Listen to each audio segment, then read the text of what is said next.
I'd now like to introduce Rachael Vermeulen. Rachael is a mother, wife, writer, content creator, and advocate whose life was changed when her son Caleb was born with Down syndrome, autism, and complex medical needs.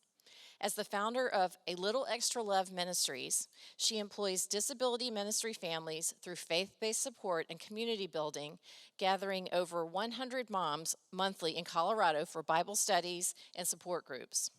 With a background in ministry, strategic marketing, and nonprofit programming, Rachael focuses on building bridges between the church and the disability community to foster understanding and inclusion. Her passion for empowering disability parents and caregivers through a faith-driven community rooted in hope, healing, and extra love shines through her efforts to connect families with essential support services that nurture their faith journey. And today she'll be talking with us about the Partnership Playbook, Navigating Resources for Disability Support. Welcome, Rachael.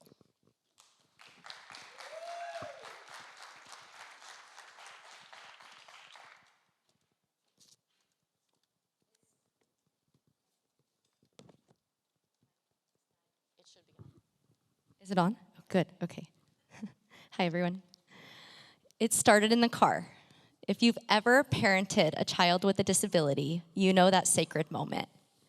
Car prayers don't need to be eloquent, they just need to be honest. It was Sunday, and I was sitting in the passenger seat with a lump in my throat. It was church day, the day that I was supposed to feel whole, safe, and seen. But all I could think of was, will they know what to do with us? We were carrying a diagnosis, yes. But more than that, we were re-entering church after a deep season of grief and a faith crisis, trying to find our footing again. We were carrying questions about who we were now, about who would walk with us, about whether the church could hold this much grief, this much complexity, this much unknown. And what I longed for, what so many parents like me long for, wasn't a new ministry. It wasn't a separate space tucked quietly down the hall. It was a friend, a presence, a community that would say, we see you. We're not going anywhere. We'll figure it out together. If we want to serve the disability community well, we must support the entire family. And we cannot do that alone. The Bible says in Galatians 6:2, bear one another's burdens and so fulfill the law of Christ. The first thing you need to know is this. When one member of the family is affected by disability, the entire family carries it. And most of the time, they carry it invisibly. You might not notice the deep creases under a parent's eyes. You might not notice the way a sibling hesitates when you ask them, how are you doing? You might not feel the weight on a marriage, but it's quiet and it's constant. But it's there, and the fatigue that doesn't go away with one good night's of sleep. The paperwork that never seems to end. The ache of never quite being able to just show up anywhere. And the church, if it's doing what the church was always meant to do, doesn't wait for people to ask for help. It notices. It leans in. It builds a place where no one carries alone. In Isaiah 1:17, we are told to defend the cause, to advocate, to step into the story, to speak up for those holding burdens bigger than their strength should allow. So what does this actually look like? It looks like a small group bringing dinner every Thursday night, not because someone's in crisis, but because life is a little bit heavier now. It looks like respite care offered once a month, so parents can go on a date or just take a nap without one ear open. It looks like churches asking, what are the rhythms of care in our community, and how can we become part of them? We don't have to do it all, but we do have to stop waiting for families to fall apart before we show up. Most churches aren't lacking in heart, but we might be lacking in proximity. Because real ministry happens when you get close enough to see the weight, the child with sensory challenges, the sibling who sits quietly in the back, the dad in the parenting group who has never spoke up because he has a grief that no one has named. Disability ministry is not just about creating a place for the child. It's about creating a sustainable rhythm of care for the entire family. When we serve the family, we serve the mission of God. When we're not offering pity, we're offering partnership. And that partnership, that's the law of Christ.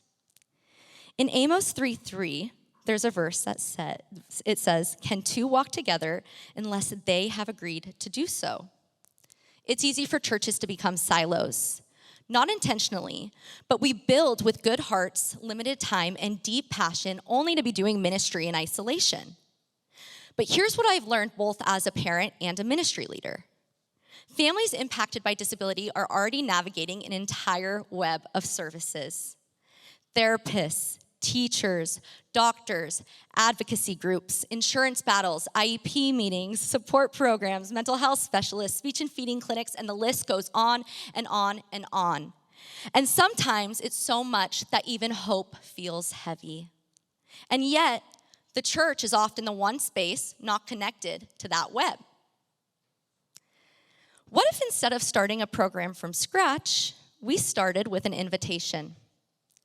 What if we became known in our community, not as the church with the special ministry, but as the church that played well with others?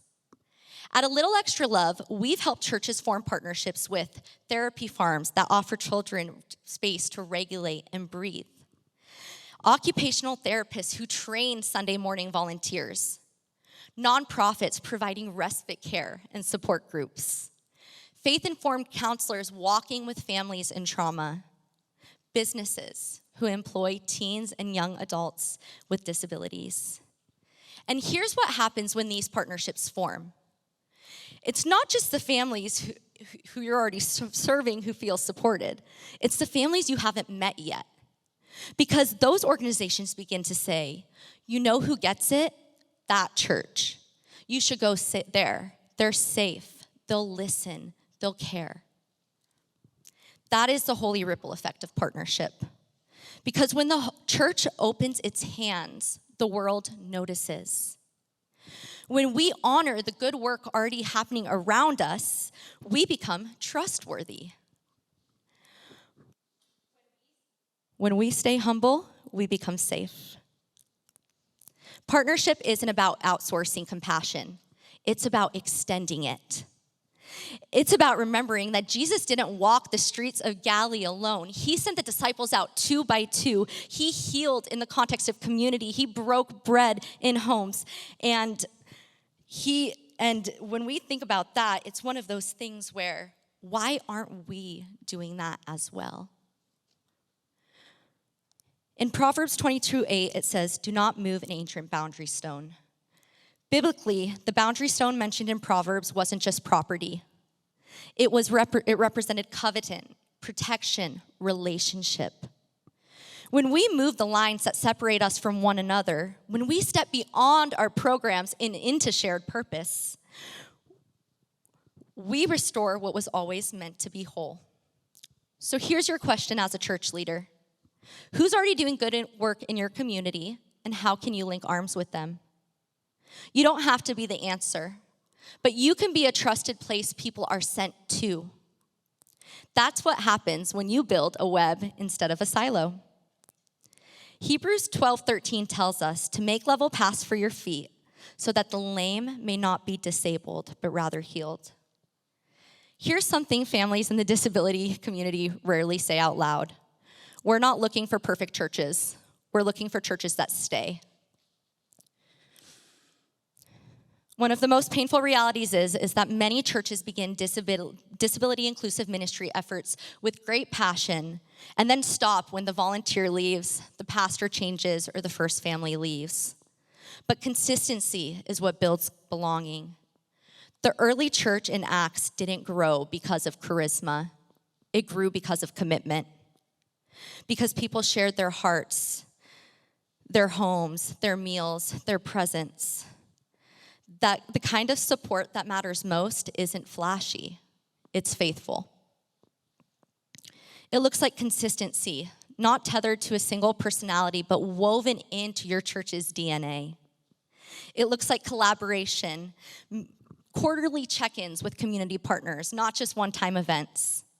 It looks like clarity, telling families where you are now and what you're dreaming of for the future.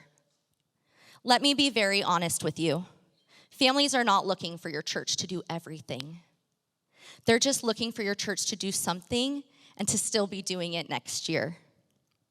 1 in 3 families leave the church after a disability diagnosis. Only 10% of churches have a disability-inclusive ministry. The disability community remains the largest unreached people group in the world. The parts of the body that seem to be weaker are indispensable, 1 Corinthians 12:22 says. Indispensable. What God declared,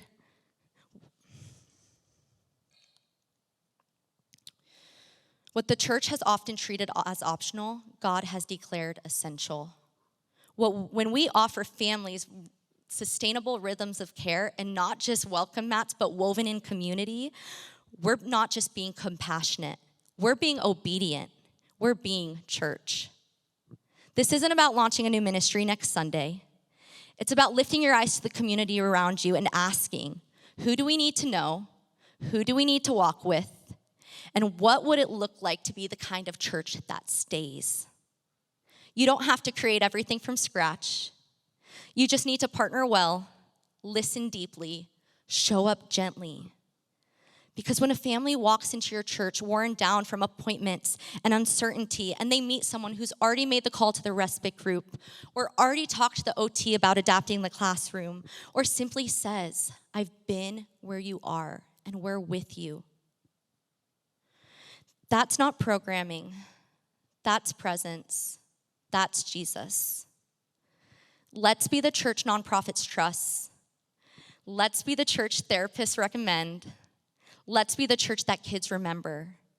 And let's be the church where families impacted by disability say, they didn't try to fix us. They didn't try to change us. They just included us and loved us and helped us belong. That's the partnership playbook. And it begins, as it always has, with a little extra love. Thank you, guys.